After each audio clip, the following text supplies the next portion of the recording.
Assalamualaikum warahmatullahi wabarakatuh. Shalom, Om Swastiastu, Namo Buddhaya, Salam Kebajikan. Kembali lagi dengan saya di YouTube channel Indrawati Gusasi. Mari belajar bersama. Sebelum itu, jangan lupa untuk subscribe, like, dan komen. Serta jangan lupa untuk bunyikan loncengnya. Nah, adik-adik, di pertemuan kali ini kita akan masuk pada elemen Bhinneka Tunggal Ika. Materinya unit 1, mengidentifikasi identitas individu dan identitas kelompok. Nah, di sini kan ada pertanyaan pemantik. Pertanyaan pemantik ini silakan kalian jawab terlebih dahulu sebelum kita masuk pada materi unit 1. Jadi pertanyaan pemantik yang pertama, pernahkah kamu mendengar kata identitas? Yang kedua, apa yang menjadi identitas bangsa Indonesia? Nah, sekarang kalian harus menjawab terlebih dahulu pertanyaan pemantik ini. Nah, jika kalian sudah selesai menjawab pertanyaan pemantik, sekarang kita masuk pada arti dan makna Bhinneka Tunggal Ika. Jadi, Bhinneka Tunggal Ika secara harfiah, kata Bhinneka Tunggal Ika itu berasal dari bahasa Jawa kuno. Bhinneka Tunggal Ika memiliki arti berbeda-beda tetap satu jua. Bhinneka Tunggal Ika menjadi semboyan bangsa Indonesia dan tertulis di lambang Garuda Pancasila. Konsep Bhinneka Tunggal Ika sendiri diambil dari kitab Sutasoma karangan Putantular, yang mana yang hidup pada masa kerajaan Majapahit di sekitar abad ke-14 Masehi. Secara etimologi, kata-kata Bhinneka Tunggal Ika berasal dari bahasa Jawa kuno yang jika dipisah menjadi bineka, memiliki makna ragam atau beraneka. Tunggal adalah satu dan ika adalah itu, sehingga arti Bhinneka Tunggal Ika adalah berbeda-beda tetap satu jua. Maknanya dengan jiwa dan semangat bangsa Indonesia mengakui realitas bangsa yang majemuk, di mana banyaknya suku, bahasa, agama, ras, golongan, dan lain-lain, namun tetap menjunjung tinggi persatuan. Sekarang kita masuk pada jenis dan pembentukan identitas. Dalam KBBI, jati diri diartikan sebagai keadaan atau ciri khusus seseorang. Padanan kata jati diri adalah identitas. Jadi, identitas dan jati diri akan digunakan secara bergantian untuk merujuk pada pengertian yang sama. Adapun dua pendapat besar bagaimana identitas itu terbentuk. Yang pertama, ada yang beranggapan bahwa identitas itu given atau terberi. Identitas dalam pandangan kelompok ini merupakan sesuatu yang menempel secara alamiah pada seseorang atau sebuah grup. Seseorang yang dilahirkan memiliki ciri fisik tertentu, seperti berkulit putih, bermata biru, berambut keriting, adalah contoh bagaimana kita memahami identitas dalam diri sebagai sesuatu yang alamiah. Sesuatu yang alamiah di sini berarti identitas yang didapatkan sejak dia lahir. Jadi ketika dia lahir sudah bermata biru dan berambut keriting, pastinya identitas itu akan dibawa sampai dia dewasa. Yang kedua, identitas yang dipahami sebagai hasil dari sebuah desain atau rekayasa. Bangunan identitas seperti ini bisa dilakukan dalam persinggungannya dengan aspek budaya, sosial, ekonomi, dan lainnya. Berbeda halnya dengan identitas yang secara alamiah melekat pada diri manusia. Identitas atau jati diri dalam pengertian ini terlahir sebagai hasil interaksi sosial antar individu atau antar kelompok.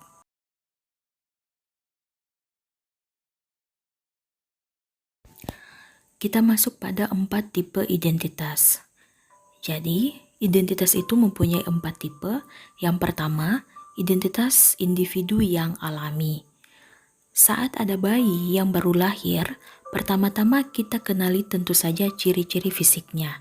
Warna kulit, jenis rambut, golongan darah, mata, hidung, dan sebagainya adalah sebagian dari ciri yang melekat pada bayi tersebut. Ciri fisik seperti ini bisa kita sebut sebagai karakter atau identitas yang bersifat genetis. Ia melekat pada diri manusia dan dibawa serta sejak lahir.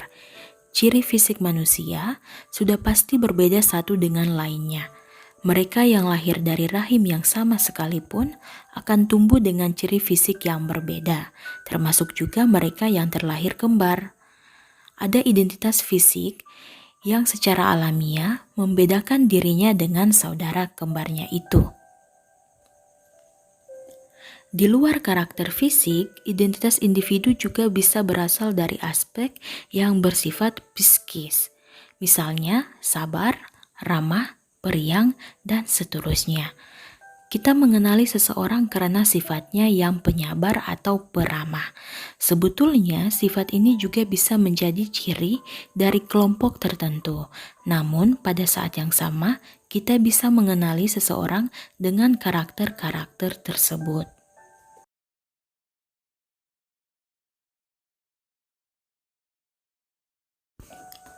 Yang kedua, identitas individu yang terbentuk secara sosial.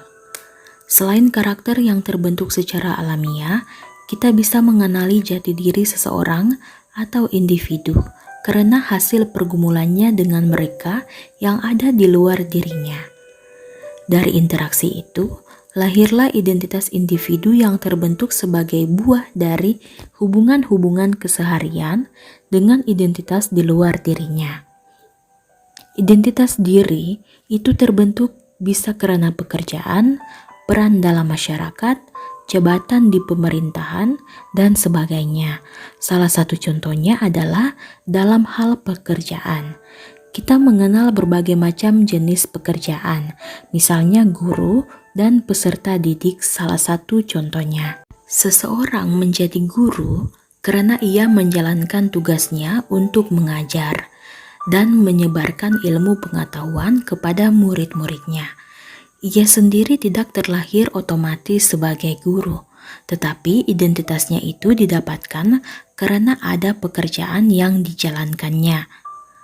Peserta didik adalah murid-murid yang diajar, menerima pengetahuan serta belajar bersama dengan guru.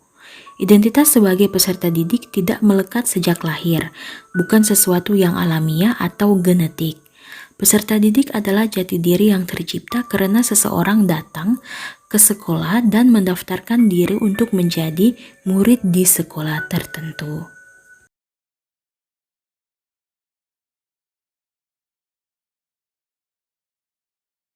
Yang ketiga, identitas kelompok yang alami. Selain melekat pada individu, ada juga identitas yang secara alamiah menjadi ciri dari kelompok. Jadi dalam suatu kelompok, ada individu-individu yang menjadi anggotanya dan memiliki ciri yang sama. Istilah ras atau race dalam bahasa Inggris, itulah salah satu contoh bagaimana yang alamiah melekat kepada sebuah kelompok. Ras digunakan untuk pengelompokan manusia atas dasar lokasi-lokasi geografis, warna kulit, serta bawaan fisiologisnya seperti warna kulit, rambut, dan tulang. Ada banyak yang berpendapat tentang penggolongan ras ini. Salah satunya adalah penggolongan ras dalam 5 kelompok besar, yaitu ras Kaukasoid, ras Mongoloid, ras Negroid, ras Indian, dan juga ras Melayu. Yang keempat, identitas kelompok yang terbentuk secara alami. Selain terbentuk secara alamiah, jati diri sebuah kelompok juga bisa terbangun karena ciptaan. Seperti halnya identitas individu yang terbentuk karena interaksi mereka secara sosial. Begitu pula halnya identitas kelompok. Mereka yang suka sepak bola pastinya mengenal banyak nama klub atau kesebelasan, baik di dalam maupun luar negeri. Contoh lain adalah organisasi peserta didik di sekolah. Identitas sebagai organisasi peserta didik merupakan jati diri yang terbentuk atau dibentuk, lebih tepatnya difasilitasi oleh pihak sekolah. Bangsa dan negara adalah sebuah kelompok sosial. Setiap bangsa memiliki identitasnya masing-masing. Begitupun juga negara. Dasar simbol, bahasa, lagu kebangsaan, serta warna bendera menjadi salah satu penanda sebuah negara. Sebagai kelompok, negara juga terbentuk secara sosial. Negara Indonesia dibentuk atas dasar perjuangan rakyatnya, baik yang dilakukan melalui berbagai medan pertempuran maupun upaya diplomasi di meja perundingan.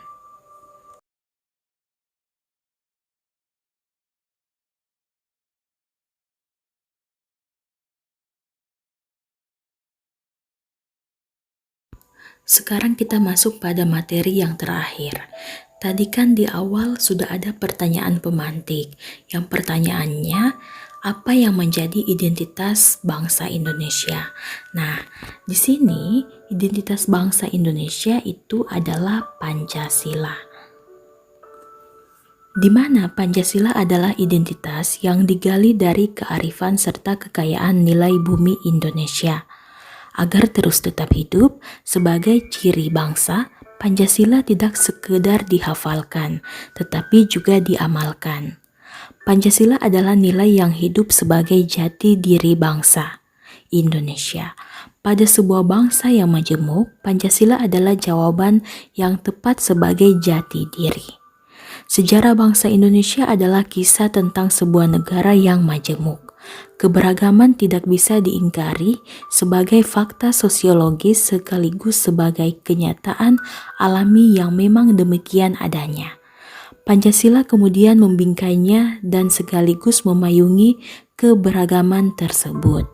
Masyarakat yang berbeda latar belakang, agama, etnis, ataupun suku bisa hidup di dalam bingkai tersebut yang dinamakan dengan Pancasila.